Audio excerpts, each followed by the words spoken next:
Hello বন্ধুরা, আজকে ঠ্যাং রান্নার রেসিপি নিয়ে চলে আসলাম বেলি ব্লগস চ্যানেলে। সো কেউ ভিডিওটা স্কিপ করবে না, আজকের ভিডিওটা অনেক অনেক সুন্দর। তো দেখো, ঠ্যাংগুলো ছোট ছোট করে কেটে রেখেছি। দেখো, এইভাবে ঠ্যাংগুলো কাটলে ভালো লাগবে দেখতে।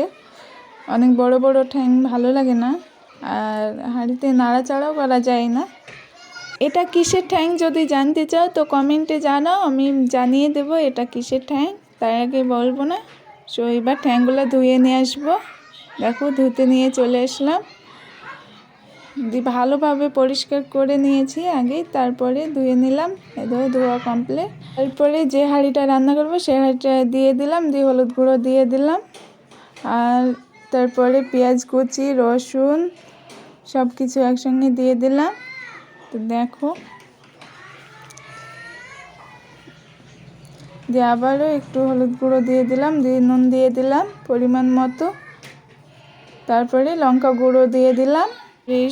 দেখো, এবার সস গুঁড়ো দিয়ে দিব। এই দেখো, বাড়িতে বানানো সস গুঁড়ো কীভাবে তৈরি করতে হয় তোমরা যদি না জানো কমেন্টে জানাও, আমি সেই রেসিপি নিয়ে চলে আসবো। সো দেখো, এবার জল দিয়ে দিলাম সেদ্ধ করার জন্য। অনেকটা জল দিতে হবে, নাহলে সেদ্ধ করতে অনেক টাইম লাগবে। তো ঠ্যাং আর সেদ্ধ না হলে খেতেও ভালো লাগবে না, সেই জন্য অনেকটা জল দিয়ে দিই। সাইডের সাউন্ডগুলো সবাই ইগনোর করো প্লিজ, গ্রামে থাকি তো অনেক সাউন্ড হচ্ছে, আমারও ভালো লাগছে না। এবার ভালোভাবে নাড়াচাড়া করে নিব। দেখো, ভালোভাবে নাড়াচাড়া করে নিবে, দিয়ে দেখো, এই দেখো ফুটছে। দেখো, অনেকক্ষণ ফোটাতে হবে, সেদ্ধ করতে হবে। তো এই দেখো, কালারটা দেখো কত সুন্দর এসেছে। তো হ্যালো বন্ধুরা, সবাই কেমন আছে? আশা করি ভালো আছে, তোমাদের দোয়ায় আমিও ভালো আছি। ভিডিওটা কেউ কেটে কেটে দেখবে না প্লিজ, সবাই পুরো ভিডিওটা দেখো, অনেক ভালো লাগবে। তোমরা এভাবে ঠ্যাং রান্না করে খাবে, দেখবে সবাই খুব খুব পছন্দ করবে, আর অনেক সুন্দর লাগছে। দেখো কালারটা দেখো। ভিডিওটা ভালো লাগলে লাইক কমেন্ট শেয়ার করে দিও প্লিজ। নতুনরা সাবস্ক্রাইব করে পাশে থেকে বেল আইকনটাকে প্রেস করে আমাদের পাশেই থেকো নেক্সট ভিডিওর জন্য। প্লিজ সবাই পাশে থেকো। এখনও ভালোভাবে সেদ্ধ হয়নি, সেজন্য এখনও সেদ্ধ করতে হবে, আর বারবার নাড়াচাড়া করতে হবে, নাহলে তলায় পুড়ে যাবে, আর পুড়ে গেলে খেতে ভালো লাগবে না। তো তোমরা শুধু রেখে দেবে না, বারবার নাড়াচাড়া করবে, কিন্তু তলায় পুড়ে যাবে। এই দেখো, অনেকক্ষণ সেদ্ধ করে নিলাম, এবার সেদ্ধ হয়ে গেছে। দেখো কালারটাও অনেক চেঞ্জ হয়ে গেছে। এবার উনুনে কড়া দিয়ে দিলাম, কড়াতে সর্ষের তেল দিয়ে দিলাম তেলে দেওয়ার জন্যে, দিয়ে পেঁয়াজ কুচি দিয়ে দিলাম। দেখো, দিয়ে নাড়াচাড়া করে নেব। তোমরা ভাবছো তো এটা কিসের জন্য করছি, এটা ঠ্যাংগুলা তেলে দেবো। তো দেখো, লাল লাল হয়ে যাবে, দিয়ে জিরে মৌরি তারপরে এলাচ সব কিছু মিক্সচারে মিক্স করে দিয়ে দিলাম, দিয়ে ভালোভাবে মশলাটাকে কষে নিতে হবে। দেখো, কষে নিচ্ছি, অনেকক্ষণ ধরে কষে নিতে হবে, বারবার নাড়াচাড়া করবে নাহলে পুড়ে যাবে।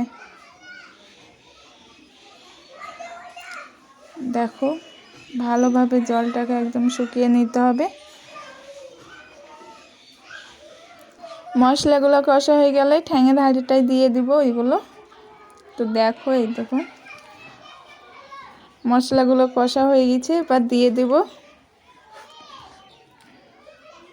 তোমরা চাইলে এই হাঁড়ির ঠ্যাংগুলো কড়াতেও দিয়ে দিতে পারো, আমি এইভাবে দিয়ে দিলাম।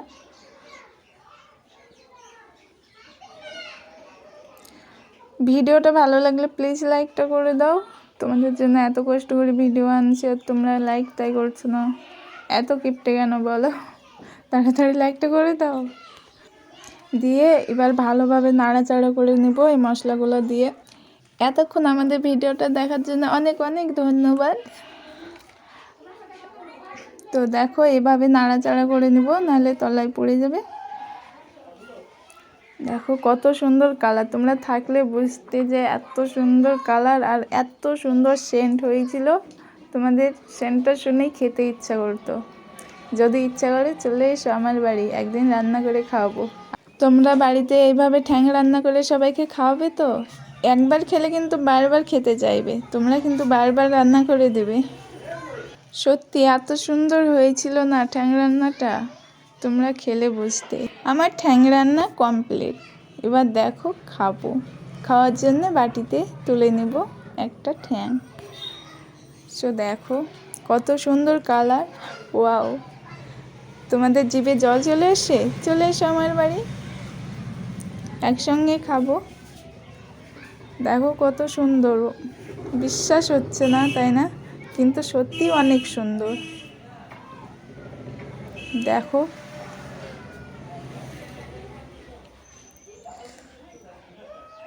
কার কার ঠ্যাং রান্না খেতে ভালো লাগে কমেন্টে জানাও। ভিডিওটা ভালো লাগলে লাইক কমেন্ট শেয়ার করে দিও। নতুনরা সাবস্ক্রাইব করে পাশে থাকা বেল আইকনটাকে প্রেস করে আমাদের পাশেই থেকো। তো দেখো ভিডিওটা এখানেই শেষ করলাম। সবাই ভালো থেকো, আশা করি ভালো থাকবা। এবার আমি খেয়ে নিই।